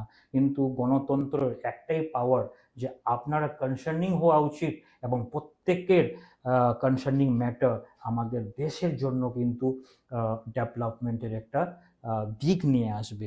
শুধুমাত্র ভাবা দরকার নেই যে সরকার করে যাবে, সরকার আমি ইলেক্টেড করে দিয়েছি, সে পাওয়ারে রয়েছে। আপনারা যদি ওয়াচডগ হিসাবে যদি সরকারকে যদি না বলেন, তো আমাদের দেশ কিন্তু কোনো মতে ডেভেলপড হবে না। আমাদের কম্পেয়ার করতে হবে ডেভেলপড নেশন থেকে, আমাদের কম্পেয়ার করতে হবে আমেরিকা, চায়না, ইউরোপিয়ান কান্ট্রি থেকে। তার থেকে কিভাবে আমরা এগিয়ে আসবো এডুকেশনালি। আজকে আমাদের এই টকশোর মাধ্যমে অনেক কিছু গুরুত্বপূর্ণ জিনিস আমরা কিন্তু ফাইন্ড আউট করতে পারছি। আজকে একটা আরও গুরুত্বপূর্ণ জিনিস, আমরা AI যুগে এখন বসবাস করছি স্যার আমরা, হ্যাঁ। কিন্তু এখনো আমাদের সরকার, আমরা কলেজ লেভেলে হোক বা বিভিন্ন জিনিসে হোক, এডুকেশনালি হোক, AI এর উপরে কোনো কথাবার্তাই নেই। কোথায় থেকে কোথায় দেশ চলে গেছে, গোটা ওয়ার্ল্ড কোথায় থেকে কোথায় বেরিয়ে গেছে। আমরা যে ইঞ্জিনিয়ারিং কলেজে হোক বা যেটা শিক্ষা দিচ্ছি, আমরা 19th সেঞ্চুরির এডুকেশন দেওয়া হচ্ছে। এখন AI এর দিক চলছে, আমরা কোন দিকে দেশকে নিয়ে যাওয়া হচ্ছে, এই দিকে আপনি যদি একটু দৃষ্টিপাত আকর্ষণ করুন। অবশ্যই এটা খুব গুরুত্বপূর্ণ বিষয়। আজকে এই একবিংশ শতাব্দীতে আমরা এসে পৌঁছেছি। জগৎ যেদিকে এগিয়ে যাচ্ছে, আমাদের সেদিকেই লক্ষ্য রেখে আমাদের নিজের কর্মসূচি ঠিক করা দরকার। AI এর যে প্রশ্নটা উঠে এসছে, সেইটা একবারে সর্বব্যাপী হয়ে যাচ্ছে দিন দিন। আমরা পিছিয়ে থাকলে কিন্তু ঠকে যাব, অর্থাৎ আমাদের দেশ বা জনগণ পিছিয়ে থেকে যাবে। সেই দিক থেকে এই AI বা আর্টিফিশিয়াল ইন্টেলিজেন্স এইটা শিক্ষা দেওয়ার ক্ষেত্রে বা এটাকে কার্যকরীভাবে কাজে লাগানোর ক্ষেত্রে নিজেদের প্রয়োজন, সেটাকে প্রয়োজন মেটানোর জন্য, অগ্রগতির জন্য, শিক্ষাক্ষেত্রে হোক বা অন্যান্য ক্ষেত্রে হোক, সেই যতগুলো দিক আছে সব ক্ষেত্রে এটাকে কাজে লাগানোর জন্য একটা সমন্বিত প্রয়াস সরকারের পক্ষ থেকে বা শিক্ষা বিভাগের পক্ষ থেকে এটা নেওয়া দরকার। এবং উচ্চশিক্ষার শিক্ষা প্রতিষ্ঠানের একজন শিক্ষা প্রশাসক হিসেবে আমি মনে করি যে এই উদ্যোগ সরকারের পক্ষ থেকে নেওয়া হলে বা কোনো সেকশনের পক্ষ থেকে নেওয়া হলে আমরা অবশ্যই তাতে এগিয়ে যাব। আমাদের সীমিত সাধ্যের মধ্য থেকে আমরা অবশ্যই এটা নিয়ে চর্চা করছি, ছাত্রছাত্রীদের অ্যাওয়ার করার চেষ্টা করছি এবং ছোটোখাটো কিছু প্রোগ্রাম অবশ্যই করছি। কিন্তু এর জন্য যে ট্রেনিং, এর জন্য যে স্কিলিং, সেটা করতে হলে বৃহত্তর সহযোগিতা অবশ্যই আমাদের দরকার। আচ্ছা, আমরা কোথায় নেগেটিভ দেখতে পাওয়া যাচ্ছে? আমরা এখনো দেখি যে বিভিন্ন কলেজে আপনার এখনো টাইপিং শেখানো হচ্ছে বিভিন্ন জায়গাতে, স্কুলে বিভিন্ন জায়গাতে টাইপিং। কোথায় থেকে কোথায় AI এর যুগে চলে এসেছি। আমরা এখন পর্যন্ত আমরা অ্যাপ্লিকেশন, যে বিভিন্ন সফটওয়্যার, এগুলো চালাতে শেখানো হচ্ছে। আমরা যারা ইউজড টু হয়ে থেকে গেছি আমাদের দেশে। তো আমরা কিভাবে এআইকে অ্যাজ এ টেকনোলজিক্যালি আমরা যদি অপারেটিং সিস্টেম আপনি যদি দেখে নেন, আমরা কিন্তু আমেরিকার অপারেটিং সিস্টেম সমস্ত কিছু ইউজ করছি। আমরা আপনি যদি গুগলের যাবতীয় কিছু দেখে নেন, এআই যে দেখে নেন সমস্ত আমরা আমেরিকান, বা ডেটা সেন্টার দেখে নেন সমস্ত কিছু আমেরিকার, আপনার ইউটিউব দেখে নেন সমস্ত কিছু আমেরিকার। আম, এখন এই জিনিসটাই যে আমাদের যে দেশের সঙ্গে যে এখন যে আমেরিকারও সঙ্গে যে জিনিসটা চলছে, আমাদের এই জিনিসটা টেকনোলজির দিক থেকে এডুকেশনে কতটা মারাত্মক হয়ে দাঁড়াবে? আমরা যেটা দেখতে পাচ্ছি সেটা হচ্ছে আমেরিকা, চায়না এবং ইউরোপ, এরাই competitive power in modern technological devices. India যেহেতু চায়নার একটা পার্শ্ববর্তী দেশ, চায়না যদি এগিয়ে যেতে পারে এশিয়া মহাদেশের মধ্যে, ইন্ডিয়া কেন পারবে না? ইন্ডিয়ার মধ্যে আমাদের যে বেঙ্গল, ওয়েস্ট বেঙ্গল রয়েছে, এইখানে এতটি নোবেল লরিয়েট আছে, তার মানেই বুঝতে হবে যে এখানে ট্যালেন্ট আছে। এই ট্যালেন্টটাকে নার্চার করলে আগামী দিনে হয়তো আমরাও সেই জায়গায় পৌঁছাতে পারবো। তার জন্য প্ল্যাটফর্ম দরকার। সেই প্ল্যাটফর্মটা অবশ্যই উদ্যোগ নিতে হবে সরকারকে এবং কর্পোরেট ওয়ার্ল্ডকে। কর্পোরেট ওয়ার্ল্ডের ভীষণ গুরুত্ব রয়েছে এক্ষেত্রে বলে আমি মনে করি। তারা এই দিকে এগিয়ে আসতে হবে। তারা করছে তাদের মতো কিছু কাজ, যেগুলো নেগেটিভিটি আমাদের জনমানসে পড়ছে। আমরা সেগুলোকে মনে করি যে অ্যাওয়ারনেসের মাধ্যমে তাদের মাইন্ডসেটটাও কারেক্ট হওয়া উচিত, যাতে করে সেই যে কর্পোরেট ওয়ার্ল্ডের যে কাজকর্ম, সেটা কিছু কিছু কর্পোরেট ওয়ার্ল্ড আছে বড় বড়, অবশ্যই তারা জনসাধারণের উন্নয়নের জন্য অনেক কাজ করছে। টাটার মতো সংস্থা বা উইপ্রোর মতো সংস্থা এডুকেশনাল কাজ করছে। হ্যাঁ, তারা কাজ করছে। আরো কিছু সংস্থা আছে তারা কাজ করছে। তো তাদেরকে কিন্তু তারা ইন্ডিপেন্ডেন্টলি কিন্তু কাজ করছে। হ্যাঁ, তাদেরকে এই বিভাগগুলোতে একটা সমন্বিত প্রয়াস যদি করানো হয় বা করে, উদ্যোগ নেয়, তাহলে মনে হয় আমাদের নিউ জেনারেশন, যে ট্যালেন্টেড জেনারেশন, তারা অবশ্যই এক্ষেত্রে সফলতা অর্জন করবে এবং বিশ্বের দরবারে আমাদের দেশের মুখটা উজ্জ্বল হবে টেকনোলজিক্যাল ডিভাইসের ক্ষেত্রে। এআই হোক বা অন্যান্য ক্ষেত্র হোক, যা যা আসবে, আজকের দিনে এআই আসছে, আগামী দিনে আরও কিছু আসবে, সেক্ষেত্রেও আমাদেরকে নজর রেখে এগিয়ে যেতে হবে। আমরা যদি পরমাণু বোমা তৈরি করতে পারি, এপিজে আব্দুল কালাম যেটা আমাদেরকে উপহার দিয়েছে, তাহলে বুঝতে হবে যে আমরা কম্পিট করে এগিয়ে যাওয়ার যোগ্যতা রাখি। অর্থাৎ আমাদের যে হিউম্যান রিসোর্স, ইয়াং ব্রেন, সেই ব্রেনটাকে যদি আমরা নার্চার করি, প্ল্যাটফর্ম দিই, তাহলে আগামী দিনে আমাদের দেশও তাদের সঙ্গে কম্পিটিশনে এগিয়ে যেতে পারবে বলে আমি দৃঢ়ভাবে আত্মবিশ্বাসী। না, 100%। আমরা শুধু এআই এর উপরে যাতে ইউজ টু হয়ে যাতে কি অন্য জনের অ্যাপস, থার্ড পার্টি অ্যাপস যাতে ইউজ না করি, আমরা চাইবো আমাদের এই টকশোর মাধ্যমে অনেক কিছু ফাইন্ড আউট তুলে আসছে। গভর্নমেন্টকে নিজের কোডিংয়ের উপর হোক বা আইটি ডিপার্টমেন্টে নিজস্ব ডেটা সেন্টারের উপরে নিজস্ব অপারেটিং সিস্টেম, নিজস্ব যাবতীয় কিছু স্টেপ বাই স্টেপ ডেভেলপ করা দরকার। আমরা যতক্ষণ না এগুলো ডেভেলপ করবো ততক্ষণ না আমরা কিন্তু ইন্ডিপেন্ডেন্ট না।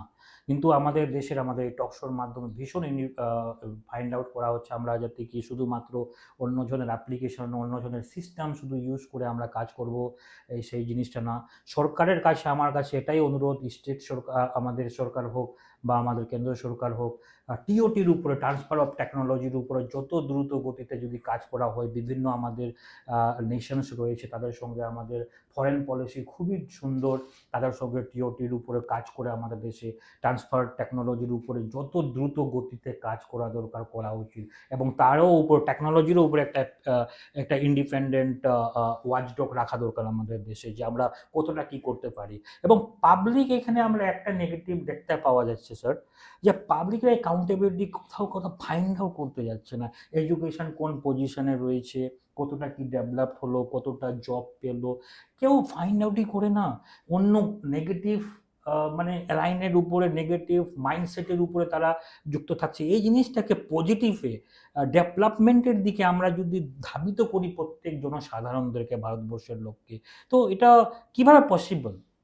আমরা কিন্তু যেটা নেসেসারি নেই, যেটা দরকার নেই, সেই জিনিস নিয়ে আমরা সবসময় আলাপ আলোচনা করছি, যেটা আমাদের ডেভেলপ দেশের জন্য একেবারেই কোনো কাজের নেই। এই জিনিসটাকে আপনি কিভাবে কনসার্ন করছেন জিনিসটাকে? হ্যাঁ, আমার যেটা মনে হয়েছে শিক্ষার সঙ্গে যুক্ত থেকে, যে জনগণ বা যে ছাত্রছাত্রী ইয়াং জেনারেশন আসছে, তারাও ভাবছে বিষয়গুলো খুব আহ, মানে গভীরভাবে।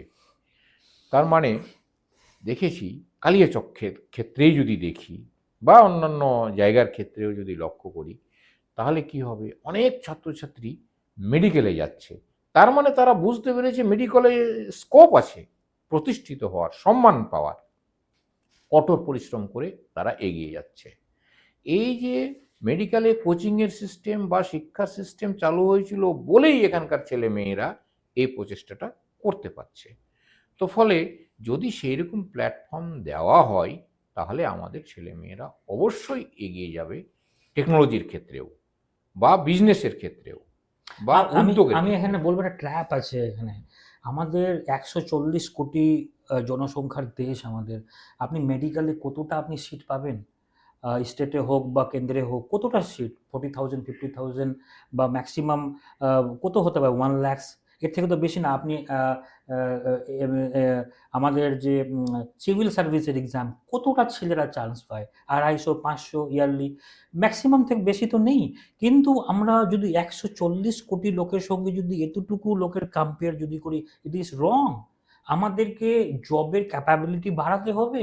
আমরা যতক্ষণ না আর&ডি ডিপার্টমেন্ট, প্রত্যেকটা ডিপার্টমেন্টে আর&ডি আমাদের খোলা উচিত। আপনি এই উপরে কি একবারে বলতে চান? হ্যাঁ। একবারে ঠিক কথা বলেছেন। স্ট্যাটিস্টিক্স যেটা বলছে, হুম, ভারতবর্ষের জনসংখ্যার হিসাবে 15 লক্ষ ডাক্তার দরকার। হুম, 14 লক্ষ ডাক্তার অলরেডি হয়ে গেছে। 1 লক্ষ ডাক্তার হয়তো বেরিয়ে যাবে অল্প দিনের মধ্যে। সেখানে দেখব আমরা যে মেডিকেল প্রফেশনটা স্যাচুরেটেড হয়ে গেল। হুম, এইখানে আর লোকের দরকার হবে না। সম্মানজনক অবস্থায় তারা আর থাকবে না এমবিবিএসরা হয়তো আগামী দিনে। হুম, যেভাবে ইঞ্জিনিয়ারিং কলেজগুলো আমাদের বন্ধ হচ্ছে, এই একই রকমভাবে মেডিকেল কলেজগুলোরও অবস্থা হয়ে যেতে পারে বলে আমার ধারণা হুম, আগামী দিনে। হুম, হুম, ফলে এইটা বাস্তব। আগামী দিনে কি কি স্কোপ আছে, হুম, কি কি হতে পারে, সেক্ষেত্রে আমি মনে করি যে corporate section is very much important important. To be main focus. Hmm, hmm, hmm, hmm, সেক্ষেত্রে হতে পারে স্থানীয় উদ্যোগে কি কি শিল্প স্থাপন করা যেতে পারে, স্থানীয় রসদ দিয়ে কি কি কুটির শিল্প বা বৃহত্তর শিল্প হতে পারে সেটা আইডেন্টিফাই করা, কর্পোরেট ওয়ার্ল্ডকে এগিয়ে আসা, সরকারের একটা সেকশন থাকা উচিত এটার উপরে রিসার্চ করার জন্য, এবং এইটা বিকেন্দ্রীকরণের পদ্ধতিতে এলাকায় এলাকায় শিল্প গড়ে তোলা উচিত। আমরা দেখি সেন্ট্রালাইজ টাইপ অফ প্যাটার্ন আছে। গুজরাট এগোলো তো গুজরাটেই এগোলো, বিজনেস বোম্বে হলো তো বোম্বেই হলো, হুম, কলকাতা কেন্দ্রিক পশ্চিমবাংলায় শিল্প হলো তো সেখানেই হলো। হুগলি কলকাতা সেটা একবারে আমি কলকাতাই মনে করি হুম, সবার হুম, বান হুম, মিলে। হুম, উত্তরবঙ্গে এসে কিন্তু দাঁড়ালো না। হুম, ফলে এটা সরকারের পক্ষ থেকে একটা ইনিশিয়েটিভ থাকা উচিত, কর্পোরেট ওয়ার্ল্ডের দৃষ্টি আকর্ষণের জন্য হুম, একটা সেকশন থাকা উচিত, সেটা আর&ডির মাধ্যমে, যে এটা বিকেন্দ্রীকরণের মাধ্যমে এই শিল্প বা উদ্যোগ বা বিজনেস এইটা প্রতিষ্ঠিত হওয়া দরকার। যেটা সবচাইতে বড়ভাবে লক্ষ্য করা গেছে সেটা হচ্ছে কি, যে স্থানীয় ভিত্তিতে যা তৈরি হয় তাকে প্রমোট করার জন্য বিশেষ ব্যবস্থা নেওয়া হয় না। এইটা হয়তো অনেকেই জানে না। ফলে কি হয়, যে ট্যালেন্টগুলো আছে সেগুলো নষ্ট হয়ে যায়। তার জন্য এই ব্যবস্থাটা একটা আর&ডি, ঠিকই বলেছেন আপনি, যে তার মাধ্যমে এইগুলোকে প্রমোট করা দরকার। আর বিকেন্দ্রীকরণ ভীষণভাবে গুরুত্বপূর্ণ।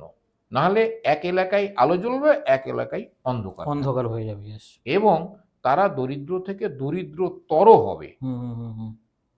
আর আমি এটা একটা গুরুত্বপূর্ণ জিনিস বললেন, এটা বিকেন্দ্রীকরণ না করলে কিন্তু ডেভেলপ কোনো মতেই দেখা সম্ভবই না। কোনো একটা কোম্পানি যদি থাকে, ধরলেন সিএসআর ফান্ড যদি প্রোভাইড করে কোনো একটা জায়গাতে শুধু স্কুল করে নিল, অন্য স্টেটে করে দিল, ধরেন 100 কোটি টাকা ওখানে ইনভেস্ট করলো, অন্য জায়গায় কোনো কিছুই নেই, জিরো। তো সিস্টেম সব থেকে বড় ইম্পর্টেন্স, যাতে কেউ একটা স্টেটকে পুরোপুরিভাবে কন্ট্রোল করে, কোনো বড় বড় কোম্পানি যে ওনাদের সঙ্গে অ্যালাইন করে আপনি অল্প অল্প অল্প যাতে কি একটু টেকনিক্যালি যাতে কি ওদেরকে সাপোর্ট করা যায়। শুধুমাত্র একটা ডিস্ট্রিক্টে শুধুমাত্র ডেভেলপমেন্ট, শুধুমাত্র ভালো এডুকেশন, ভালো ফ্যাক্টরি করে দেওয়া আমাদের দেশের জন্য খুবই মারাত্মক। আমরা যদি চায়নাকে আমেরিকা যদি কম্পেয়ার করতে হলে, আমরা চায়নাকে যদি ছাড়িয়ে আমাদেরকে নাম্বার ওয়ানে যদি আসতে হয়, তো আমাদেরকে সিস্টেম ডেভেলপ করতে হবে। শুধুমাত্র একটা ডিস্ট্রিক্ট বা একটা স্টেটের উপরে যদি ভরসায় না থেকে আমাদেরকে প্রত্যেকটা স্টেট, প্রত্যেকটা ডিস্ট্রিক্টে একই রকমের সিস্টেম ডেভেলপ করতে হবে। ততক্ষণ না আমরা দেশকে ডেভেলপ এই করতে পারবো না। ব্যবসা বা শিল্পের বিকেন্দ্রীকরণের হুম। ক্ষেত্রে আরো একটা জিনিস আমি যোগ করতে চাই, হুম হুম মানে উচ্চশিক্ষায় যুক্ত থাকার সুবাদে, হুম সেটা হচ্ছে উত্তরবঙ্গের যেগুলো কলেজ বা বিশ্ববিদ্যালয় আছে তাতে যে কমার্স ডিপার্টমেন্ট আছে সেইখানে কিন্তু ছাত্রছাত্রীরা অ্যাডমিশন নিচ্ছে না। হুম yes. কলকাতায় কিন্তু সিট পাচ্ছে না। হুম হুম হুম হুম হুম। কারণ কি? না, কারণ হচ্ছে practical। যে কলকাতায় কমার্স পড়লে হুম হুম ছেলেমেয়েরা কোনো না কোনো কর্পোরেট সেক্টরে কাজ পেয়ে যাবে, কাজ পেয়ে যাবে।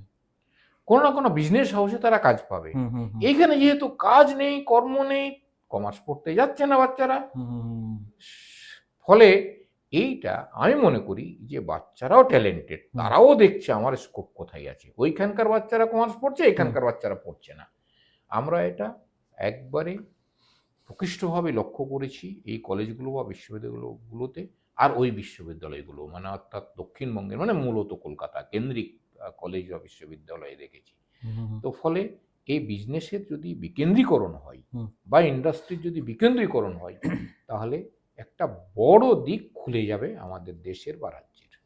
হ্যাঁ, আচ্ছা, আমাদের টকশোর মাধ্যমে আমরা সমস্ত কিছু পার্ট ধরলাম, কলেজ থেকে শুরু করে এআই এর উপরেও আমরা আলোচনা করলাম। কিন্তু আমরা স্কুলের পার্টটা, যে আমাদের যে গ্রাউন্ড লেভেলের যে স্কুল যারা রয়েছে, আমরা কিন্তু এখনো সেই ব্যাপারে ডিসকাশন করিনি। একটু জাস্ট ২-১টা কোয়েশ্চেনস আমি এর মধ্যে করতে চাই।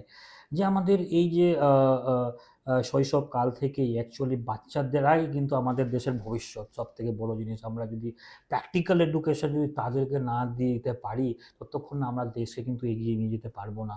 তো এখনো যেগুলো ম্যাক্সিমাম আমাদের, বিশেষ করে ওয়েস্ট বেঙ্গল বা পুরো ভারতবর্ষে আমরা শুধু প্রাইভেট সেক্টর স্কুলদেরকে দেখছি যে তারা আ মানে প্র্যাকটিক্যাল এডুকেশন, বা প্র্যাকটিক্যাল বলছি একটা মানে সিলেবাস ভিত্তিক একটা যে এডুকেশন দেওয়া দরকার, সেটা না মোটামুটি টাইপের একটা একটা সাপ্লিমেন্ট দিয়ে যাচ্ছে দাঁড় করিয়ে যাওয়ার। কিন্তু গভর্নমেন্ট, আমি বলছি না সেটা ভালো নেই। গভর্নমেন্টও রয়েছে, কিন্তু সেইটা 20% হোক বা 30% স্কুল, কলেজ সেইভাবে কিন্তু রয়েছে। কিন্তু 100% টা নেই। কিন্তু এই দিকটাতে আপনি কিভাবে বলবেন? স্কুল লেভেলকে আমরা যদি শুধুমাত্র প্রাইভেটাইজেশন করে দেব, তো আমাদের কিন্তু অনেক গরিব ছেলেমেয়েরা রয়েছে বা যারা খেতে পাচ্ছে না। তো আমাদেরকে স্টেপ বাই স্টেপ এডুকেশনালিকে কিভাবে এগিয়ে নিয়ে যাওয়া যাবে? আর ইকোনমিক্যালিও দেশকে কিভাবে এম্পাওয়ারমেন্ট করা যাবে? এক্ষেত্রে ইকোনমিক বা এডুকেশনাল এম্পাওয়ারমেন্টের ক্ষেত্রে দুটি বিষয় উঠে আসছে। আর সেটা আমার ব্যক্তিগত অভিজ্ঞতার ভিত্তিতে দেখেছি, অনেক ছাত্রছাত্রী বিএ ক্লাসে এসে পড়ছে, তারা একটা ভালো অ্যাপ্লিকেশন লিখতে পারে না। ইংলিশে পারলো না ভালো কথা, বাংলাতেও পারে না। ফলে এই যে তাদের দুর্বলতা, এটা কেন থেকে যাচ্ছে? থেকে যাচ্ছে যে সেন্টেন্স শেখানো তো কলেজে হয় না, সেন্টেন্স শেখানো তো স্কুলে হয়। সেখান থেকেই তো তারা পাশ করে আসছে। অবশ্যই। এই বিষয়ে যেটা অভিমত আমি পেয়েছি, সর্বশিক্ষা মিশন যখন থেকে চালু হয়েছে, পাস ফেল প্রথা যখন থেকে উঠে গেছে, তখন থেকে ছাত্রছাত্রীদের সিরিয়াসনেসটাও অনেকটা কমে গেছে। যে বিষয়টা আপনি উল্লেখ করলেন, প্রাইভেট স্কুল আর গভর্নমেন্ট স্কুল, কিছু কিছু গভর্নমেন্ট স্কুলেও ভালো পড়াশোনা হয়। রামকৃষ্ণ মিশন যেমন আগে ভালো ছিল, আজকেও ভালো আছে। অবশ্যই। তারা গভর্নমেন্ট কনসার্ন বা তাদের একটা সিস্টেমের মধ্যে রান করছে। হুম, হুম। কিছু কিছু জেলা স্কুল আজকেও ভালো আছে। হুম, হুম, হুম। কিন্তু সার্বিক ক্ষেত্রে সব গভর্নমেন্ট স্কুল বা গভর্নমেন্ট মাদ্রাসা এগুলো কিন্তু খুব ভালো সার্ভিস আজকের দিনে দিচ্ছে না। পাশাপাশি গজিয়ে উঠছে প্রাইভেট শিক্ষা প্রতিষ্ঠান। হুম হুম সব প্রাইভেট শিক্ষা প্রতিষ্ঠানে যে বাচ্চাদের ভালো করে শেখানো হচ্ছে সেটাও কিন্তু নয়। হুম তবে অধিকাংশ প্রাইভেট স্কুলে হুম তাদের ভালো করে মোটামুটি শেখানো হচ্ছে। হুম এই দিকটাই, এই যে ছেলে মেয়েদের দুর্বলতা, এইটা একদিকে হচ্ছে তাত্ত্বিক শিক্ষা, অপরদিকে হচ্ছে তাদের ব্যবহারিক শিক্ষা বা প্র্যাকটিক্যাল এডুকেশন। সেই দিকটা ডেভেলপ যদি করতে হয় তাহলে এই শিক্ষক শিক্ষিকার মোটিভেশন দরকার অবশ্যই অবশ্যই। ভীষণভাবে। এইটা গুরুত্বপূর্ণ। আমি যখন যাই বিভিন্ন অনুষ্ঠানে, সরকারি স্কুলেও আমাকে আহ্বান করে এবং বেসরকারি স্কুলেও আহ্বান করে, আমি আমার কলেজের দায়িত্ব পালনের পর সময় বার করতে পারলে তাদের অনুষ্ঠানে আমি যাই। আমি বলেছি বিভিন্ন জায়গায় যে প্রাইভেট স্কুলে কোন টিচাররা কাজ করে, যারা গভর্নমেন্ট স্কুলে চাকরি পায়নি, পাওয়ার ইচ্ছায় পরীক্ষা দিয়ে যাচ্ছে, চেষ্টা করে যাচ্ছে, তারাই প্রাইভেট স্কুলে পড়াচ্ছে। তাহলে গভর্নমেন্ট স্কুলে যেহেতু মানে মেরিটোরিয়াস বেশি যারা চাকরি পেয়ে গেছে পরীক্ষা দিয়ে তারা আছে, আর ওইখানে যেহেতু যারা পায়নি তারা আছে, তাহলে এরা যেহেতু বেশি আপ স্কিল্ড বা বেশি অভিজ্ঞ, তাহলে এদের ছাত্রছাত্রী বেশি ভালো হওয়া উচিত ছিল। হুম হুম সেইটা না হয়ে কেন প্রাইভেট স্কুলের ছাত্রছাত্রীদের পারফরমেন্সটা বেশি ভালো হচ্ছে, অন্তত পক্ষে তাত্ত্বিক ক্ষেত্রে। তো সেই জিনিসটা আমি ওদেরকে তুলে ধরি যে এই জন্য মোটিভেশন দরকার, এই জন্য ডেডিকেশন দরকার, এই জন্য কমিটমেন্ট দরকার। শুধু সরকারের উপরে সব চাপিয়ে দিয়ে আমরা বসে থাকলে কিন্তু চলবে না। আমাদের সোসাইটিরও কিছু দায়বদ্ধতা আছে, অবশ্যই। সেটা সরকারি স্কুলে করুক বেসরকারি স্কুলে করুক, হুম হুম হুম সেটার দায়বদ্ধতা আছে। আমি আমার শিক্ষকদেরও বলি হুম যে কেউই কলেজে চাকরি নেওয়ার জন্য বা এই কলেজে চাকরি নেওয়ার জন্য ডেকে নিয়ে আসিনি তোমাকে। অবশ্যই। তুমি নিজের ইচ্ছায় চাকরি নিতে এসছো, যদি তোমার দায়িত্ব ঠিকঠাক করে এখানে পালন করতে হবে। হুম হুম ফলে এই মোটিভেশন এবং ডেভোশন, কমিটমেন্ট, এইটা শিক্ষক সমাজের থাকা দরকার, সরকারের পক্ষ থেকে মনিটরিং থাকা দরকার, আর আমাদের সমাজকেও এ বিষয়ে এগিয়ে আসা দরকার। সমাজপতিদেরও খবর নেওয়া দরকার আমার সমাজে শিক্ষা প্রতিষ্ঠান কিভাবে চলছে, এবং শিক্ষা প্রতিষ্ঠানের যারা কর্তা ব্যক্তি আছে তাদেরকেও সমাজের কর্তা ব্যক্তিদের গুরুত্ব দেওয়া দরকার। আমার মনে হয় সমন্বিত প্রয়াস হলে আমরা হয়তো আরও কিছু ভালো রেজাল্ট পেতে পারি। ধন্যবাদ। আমাদের খুব সুন্দর আমাদের ডিসকাশন, আমাদের এই টক শোর মাধ্যমে আমরা কিন্তু খুব সুন্দর ফাইন্ড আউট গ্রাউন্ড লেভেলের জিনিস, যে রিয়ালিটি যে আমরা ফাইন্ড আউট আমরা করতে পারছি। লাস্ট কোশ্চেন স্যার আপনার কাছে একটা, একটাই কোশ্চেন আছে লাস্ট, আমাদের টাইমটাও অনেকটা পেরিয়ে আসছে। তো আমি বলতে চাইছি যে আমাদের এডুকেশনে যে দরকার, যে আমাদের স্কিল ডেভেলপমেন্টস থেকে শুরু করে ল্যাঙ্গুয়েস্টিক জিনিস, তো এখনকার সময় ল্যাঙ্গুয়েজ জানাটা কতটা ইম্পর্ট্যান্ট আমাদের, ধরে নেন যদি বাংলা আমাদেরকে যদি জানতে হয়, তা আমরা অবশ্যই স্টেট লেভেলে আমাদেরকে দরকার আছে। আমরা যদি পুরো ওয়ার্ল্ডকে, যদি আমাদের ছেলেমেয়েরা, আমাদের দেশের ছেলেমেয়েরা যদি পুরো ওয়ার্ল্ডকে যদি জয় করতে চায়, তাদেরকে কিন্তু ইংরেজিও সেটা দরকার আছে।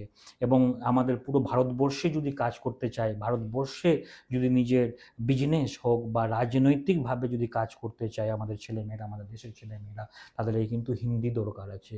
তো আপনি জিনিসটাকে 3টে ল্যাঙ্গুয়েজ কিন্তু মাস্ট আমাদের বাচ্চাদেরকে কিন্তু পড়ানো দরকার, যতদূর সম্ভব by hook or by crook দিতে হবে। দেশকে যদি ডেভেলপ করতে হয় তা আমাদের 3টে ল্যাঙ্গুয়েজ দিতেই হবে। সে না যে আমি বলবো যে শুধু বাংলায় দিতে হবে, সে না যে আমি বলবো যে শুধু হিন্দি দিতে হবে, সে না যে বলবো যে শুধু আমাকে ইংরেজি দিতে হবে। না, আমাদেরকে মাল্টি ল্যাঙ্গুয়েস্টিক পার্সন আমাদের প্রত্যেকটা ছেলেকে সৃজন করতে হবে, তবে আমাদের দেশকে ডেভেলপমেন্ট করে, এটা আমি মানি। তো আমাদের দেশকে এই মাল্টি ল্যাঙ্গুয়েস্টিক বা মাল্টি ল্যাঙ্গুয়েজে পরিণত করা, বাচ্চারা 3টে ল্যাঙ্গুয়েজ মিনিমাম জানা দরকার। সেই জিনিসটা যদি কিভাবে ইনিশিয়েটিভ নিয়ে যেতে পারা যাবে, যে আপনি যদি এটা কোনো একটা দিতে পারেন। খুবই গুরুত্বপূর্ণ বিষয় এটা। হুম ল্যাঙ্গুয়েজ প্রফিসিয়েন্সি এটা পার্সোনালিটি ডেভেলপমেন্টের জন্য ভীষণ ইম্পর্টেন্ট। হুম ল্যাঙ্গুয়েজ লার্নিংয়ের 4টি স্কিল আছে। হুম সেটা হচ্ছে যে ফার্স্ট হলো লিসনিং, তারপরে সেকেন্ড হচ্ছে স্পিকিং, থার্ড হচ্ছে রিডিং, ফোর্থ হচ্ছে রাইটিং। এই যে 4টা স্কিল আছে যে কোনো ল্যাঙ্গুয়েজ শেখার ক্ষেত্রে, পৃথিবীর যত ল্যাঙ্গুয়েজ আছে এই ল্যাঙ্গুয়েজ শেখার ক্ষেত্রে 4টা স্কিল। এই 4টা স্কিলে বাচ্চাদেরকে যদি পারদর্শী করে গড়ে তুলতে হয়, তাহলে এগুলোর প্র্যাকটিক্যাল ইমপ্লিকেশনও থাকা দরকার। অবশ্যই। এটা কি করে সম্ভব? আমরা দেখেছি যে ইংরেজির ক্লাসে, অন্তত উচ্চশিক্ষার ক্ষেত্রেও ইংলিশে লেকচার যখন হয়, বাচ্চারা তখন ইন্টারেস্টটা হারিয়ে ফেলে। কিন্তু তাকে তো শুনতে হবে, তাকে তো বুঝতে হবে। আমি বাচ্চাদেরকে সাজেস্ট করি যে তোমরা অন্তত পক্ষে বিবিসি, যারা ইংলিশ অনার্স পড়ছো বা ইংলিশ এমএ পড়ছো, তারা বিবিসি বা আমেরিকান যে প্রোগ্রামগুলো আছে ইংলিশের, সেগুলো কিন্তু অবশ্যই শুনবে। এই লিসনিংটা ভীষণ ইম্পর্টেন্ট। স্পিকিংয়ের ক্ষেত্রে আমরা দেখেছি বাচ্চারা একবারে, মানে এটাকে সফট স্কিল বলে আমরা বলি, এই অবশ্যই। সফট স্কিলের ক্ষেত্রে একবারে ইগনোর করে যায়। হুম, হুম, হুম। এইটা ডেভেলপ করার জন্য শুধুমাত্র কবিতা পড়ানো হলো, গল্প পড়ানো হলো, সে বাংলা হোক, ইংলিশ হোক, হিন্দি হোক, যে কোনো সাবজেক্ট, অবশ্যই। এই পড়ানোর ক্ষেত্রে শুধু কবি কেমন করে লিখেছেন, কি বিষয়ে লিখেছেন, এগুলো পড়ালাম সেটা হবে না। সেটা রিসাইটেশন বাচ্চাদেরকে করাতে হবে তাদের স্কিল ডেভেলপমেন্টের জন্য, মিনস স্পিকিং ডেভেলপমেন্টের জন্য, কুইজ কন্টেস্ট বা এক্সটেম্পোর স্পিচ কন্টেস্ট, এইটা করে তাদের এই স্পিকিং স্কিলটাকে ডেভেলপ করতে হবে। রাইটিং স্কিলের ক্ষেত্রে আমরা দেখি রিডিং স্কিলটা মোটামুটি বাচ্চারা শেখে, খুব ভালো উচ্চারণ না শিখলেও কোনোরকম করে শেখে। রাইটিং স্কিলে বিরাট দুর্বলতা বাচ্চাদের থাকে। একটা অ্যাপ্লিকেশন লিখতে বললে, একটা বিষয় হলে কলেজটাই লেখো তুমি, সেখানেও তাদের জড়তা তৈরি হয়ে যায়। তা যদি জড়তা থাকে, কর্পোরেট ওয়ার্ল্ডে গিয়ে কোনো জায়গায় দাঁড়াতে পারবে না। কেন? কর্পোরেট ওয়ার্ল্ড তো বলবে না যে শেক্সপিয়ার সম্পর্কে তুমি 10 পেজ লিখে দাও। এখান থেকে আউটকাম কিভাবে আসা যাবে? হ্যাঁ, কিভাবে আমরা আমি বেরাতে সেই পারবো? দিকে যাচ্ছি। হুম, হুম, হুম। তো কর্পোরেট ওয়ার্ল্ড কিন্তু বলবে না মিল্টন সম্পর্কে তুমি 5 পাতা লিখে দাও। বলবে একটা মেল করো, একটা অর্ডার সাপ্লাই করো, এটাই বলবে। হুম, হুম, এই হুম। বিষয়গুলো আমাদের সিলেবাসে অন্তর্ভুক্ত হওয়া দরকার এবং এটা ট্রেন আপ করা দরকার বাচ্চাদের। সেটা যে কোনো ভাষার ক্ষেত্রে, বাংলা হোক, ইংলিশ হোক, হিন্দি হোক, সর্বক্ষেত্রে। একটা উদাহরণ আমি দিতে চাইছি, সেটা হচ্ছে জার্মানির যেটা ডেভেলপমেন্ট হয়েছে ডুয়াল এডুকেশন সিস্টেম।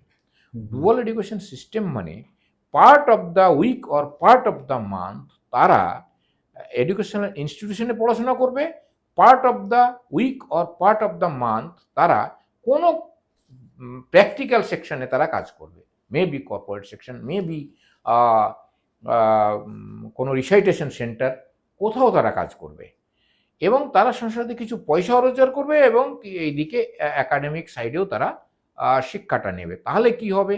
যে তাদের এই স্কিলগুলো ডেভেলপ হবে।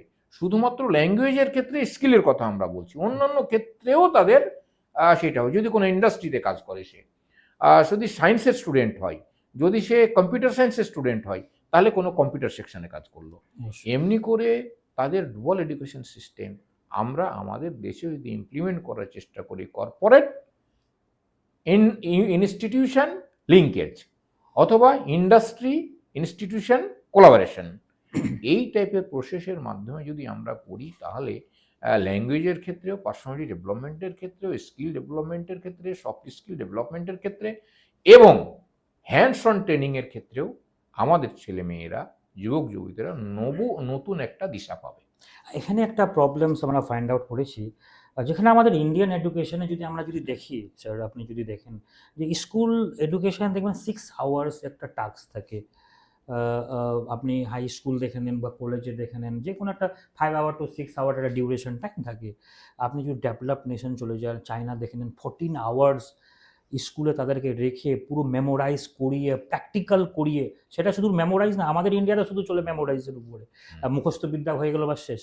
কিন্তু আপনি চায়নাতে চলে যান, মেমোরাইজ থেকে শুরু করে প্র্যাকটিক্যাল বাড়িতে স্কুলেই তাকে করানো হবে। বাড়ির জন্য কোনো টিউশন বা কোনো কিছু তাদেরকে দেওয়া হয় না। তো এই জিনিসটা আমরা যদি টাইম ডিউরেশনটা 6 আওয়ার্স থেকে যদি 14 আওয়ার্স যদি স্কুল সিস্টেমে এটা সরকারভাবে যদি ঘোষণা করা হয়, তো এই জিনিসটাকে আপনি কিভাবে দেখছেন?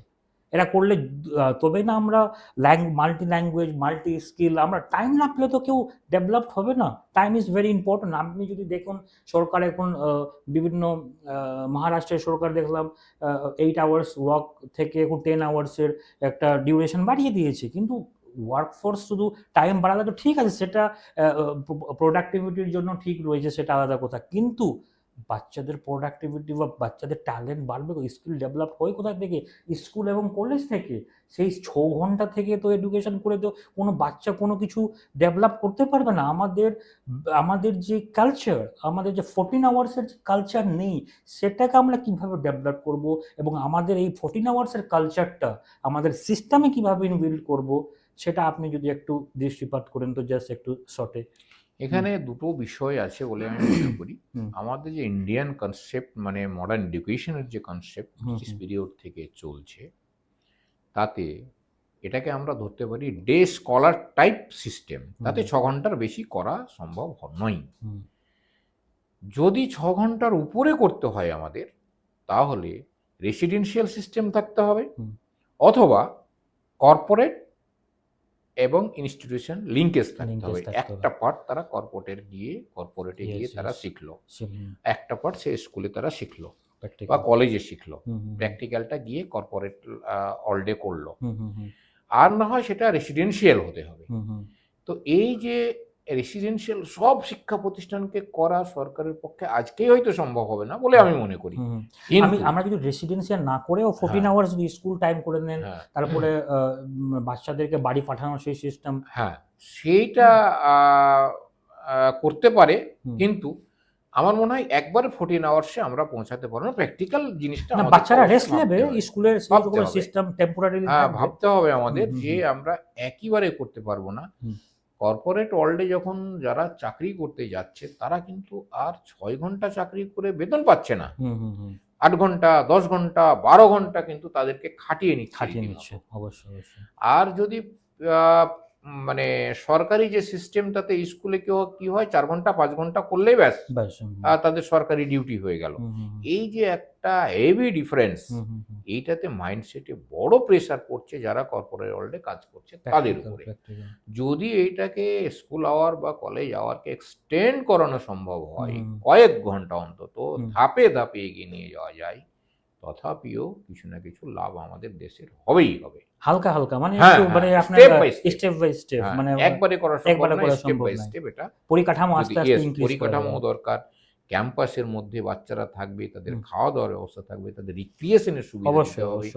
আদারওয়াইজ তো ঘন্টার পর ঘন্টা ধরে রাখা যাবে না, সম্ভব না, ধরে রাখা উচিতও নয়, সম্ভব নয়। ঘুমানোর বেড থাকবে, অবশ্যই থাকবে, সব সুবিধাটা ওইখানেই তো। রেস্টিং স্কোপ থাকতে হবে, তাদের রিক্রিয়েশনের স্কোপ থাকতে হবে, তাদের ফুডিং সিস্টেম থাকতে হবে। অবশ্যই। এইগুলো এত বড় আয়োজন অল্প দিনে করা সম্ভব নয়, তবে স্টেপ নিলে এটা করা সম্ভব। ধন্যবাদ স্যার। আমাদের এই ব্রডকাস্টের মাধ্যমে, আমাদের এই টক শোর মাধ্যমে খুব সুন্দর আমরা আজকে ফাইন্ড আউট করা গেল আমরা দেশকে কিভাবে এডুকেশনালি দেশকে নাম্বার 1 করা যেতে পারবে। আমাদের এই টক শো যদি আপনারা যদি প্র্যাকটিক্যালি যদি ফুল প্রায় 1 ঘন্টার কাছাকাছি আমাদের এই টক শো, আপনারা এই বিশেষ করে যদি সবটা দেখুন, তো 100% অনেক কিছু ফাইন্ড আউট করতে পারবেন।